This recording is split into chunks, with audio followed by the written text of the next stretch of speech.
Finding clients is probably the biggest fear that most new virtual assistants have, and they actually don't have to be. In today's video, I'm going over the 4 strategies that I think are the best ways to find clients as a new virtual assistant. If you stick around to the end, I'll even give you a bonus strategy, which is my personal favorite. Hi guys, my name is Brianni and I am a virtual assistant coach. I've been a virtual assistant since 2022, and since then I have worked with over 25 different clients in so many different industries, so I know a thing or two. And you guys know that I'm super intentional about giving you advice that actually works and that I've actually used. So all of the strategies that I discuss in today's videos are things that I have actually been able to sign clients from over the journey of my virtual assistant business. So grab your notebook, your pen, and something good to drink, and let's get started. The first strategy is the simplest and the most natural because you're probably going to do this anyway since you started a new business, and that is to lean in on your current referral network. Your current referral network are just people in your day-to-day life that you know who have businesses. This could be your family members, some of your friends,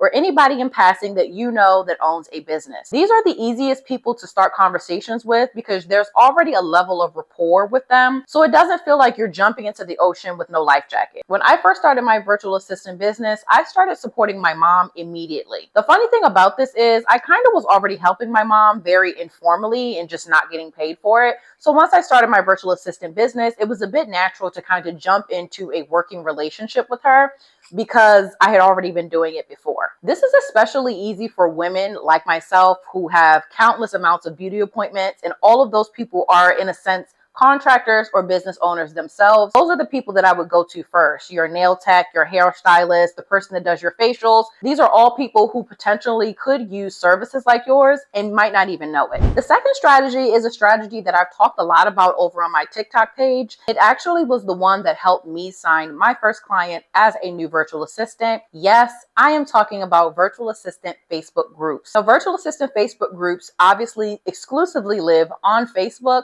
and they are different communities of virtual assistants and other digital professionals who are looking for clients or looking for support in their business. This strategy can be a little tricky in the beginning once you try to get your feet wet and get an understanding of how things work in different virtual assistant Facebook groups. But once you get the hang of it, it's actually a very simple way to talk to people, meet new people, and to find your dream clients. Now, of course, like with everything, there are pros and cons to every strategy. The best way for finding the best virtual assistant Facebook groups is by interacting in a variety of different groups. When I first started my virtual assistant business and I was looking for new clients, I joined as many virtual assistant Facebook groups as I could find. I think it ended up being maybe like 25 different groups that I was in, but I wasn't interacting in all of those groups all the time, every single day, right? A lot of them operate as a job board or like a job posting where if there's anybody who needs support or anybody who has a specific set of requirements for the job that they're hiring for, they just post those details. The number one way to thrive in a virtual assistant Facebook group is always being ready. What does it mean to be ready in this context? That means that you have everything that you need to pitch your first client if they were to fall or appear right in front of you. You want to make sure your resume is up to date. If you have a website, make sure the links are working. If you're using something like a Canva doc to showcase your services, make sure you have that link handy, or even create a QR code to make it 10 times easier to access any links that you want to share. You just want to make sure that you have all the assets that you need so that you can pitch your first client. This is not for somebody who hasn't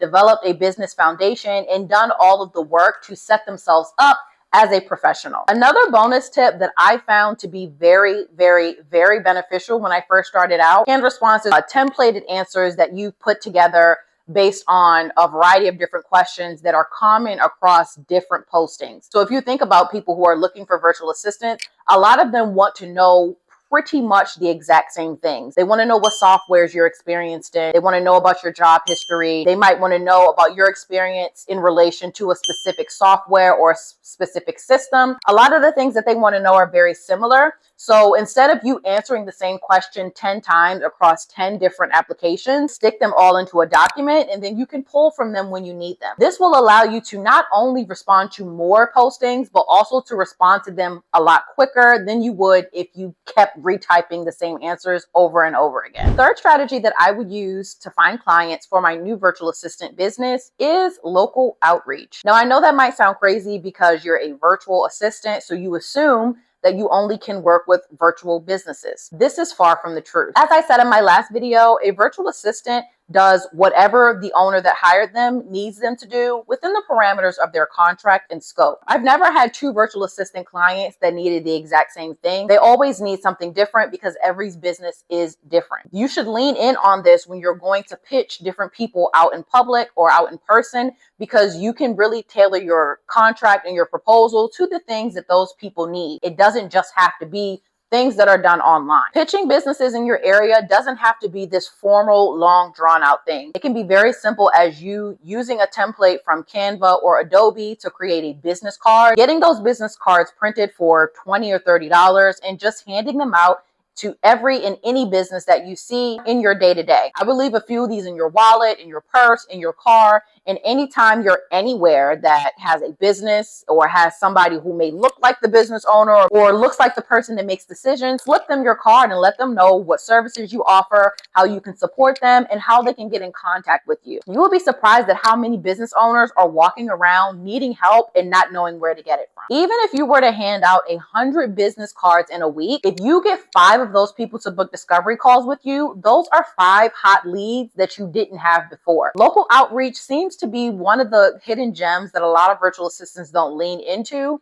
and that can be your arena for finding clients in your area for your business. The fourth strategy for finding clients for your new virtual assistant business is networking and referral groups. Networking is pretty obvious when it comes to building businesses and having a business and just entrepreneurship in general. Going to different networking events in your area, or even going to like Eventbrite and searching up different business and networking events is a good way for you to put your name out there so that people again know what to come to you for and what services you offer. Referral groups is actually a newer concept that I didn't really know anything about until I started my virtual assistant business. Essentially, there is a middleman, maybe like a creator or a former virtual assistant, who serves as the middleman between business owners and virtual assistants. So they typically have a community of reputable virtual assistants, and business owners come to them to look for support. The groups that I've been in, they've all done them very differently. One group I had to like fill out a form. The other group I had to create a profile. I think another group was just kind of like an email list where they would send inquiries. They all function differently, but they all serve the same purpose, and that is getting virtual assistants in front of business owners who are looking to hire support. These are great for new virtual assistants because it gets you in the habit of hosting discovery calls and having conversations with people and just being able to talk about your services. Talking about your services over and over and over again may seem repetitive to you, but it is actually good practice and gives you confidence for discovery calls in the future. Whether you use one or all of these strategies to find clients for your new virtual assistant business, I want you to remember that clients are not going to come knocking on your door asking you to work for them. You have to put your name out there, you have to put your brand out there, and you have to show people who you are, what you're about, and what services you offer. Again, no one is coming to save you. Building a business is a marathon, not a race. Even if you're a couple of weeks in, a couple of months in, and you haven't found your first client, that is not an invitation for you to give up. I was applying to virtual assistant Facebook group postings day in and day out for an entire 2 months before I signed my first client. If I would have given up after 4 weeks or after 5 weeks, I would have never been able to achieve what I was able to achieve as a virtual assistant. Remember that you're building a business, and when it comes to building a business, everything takes time. As a bonus, I'm going to share my most favorite strategy for finding clients as a virtual assistant: building your personal brand by posting content on social media. Now, I know a lot of people don't really like posting content. Building my personal brand has been the best avenue for finding clients and bringing leads that actually work for me. Posting content, building and developing a content strategy has built a pipeline of leads for me that no other strategy could offer. Posting engaging, educational, and even personal content really helps put myself in front of the people that I want to work with. Now, understand that building a personal brand and posting content that actually converts is something that takes time, but it is the best strategy because, again, like I said, building your personal brand ensures that people know what to come to you for. There's clarity around your messaging, there's clarity around what services you offer, and there's clarity around who you are as not only a founder and owner, but also as a person. I hope you guys have a full page of notes on finding your next client for your virtual assistant business. As you're studying and doing your research, be sure to check out my virtual assistant roadmap, which is a free resource that I created just for you guys. Link is in the description. This resource is packed with so much information and so much value about the different phases that I believe are the most important to focus on when building your virtual assistant business. Again, you can get this resource for free. The link is down in the description for you. And make sure you leave me a comment and let me know exactly what you think about it. I'm so glad you guys were able to stick around with me and talk through different strategies for finding your next client as a virtual assistant. Don't forget to like this video, subscribe to my channel, and leave me a comment below. I love to talk to you guys and answer any questions that you have about building your virtual assistant business. Next week, we're going to talk about choosing the right services, and I think this video is going to be so value-packed that you're going to have to bring an entire notepad and a fresh pen. I'll see you guys next week.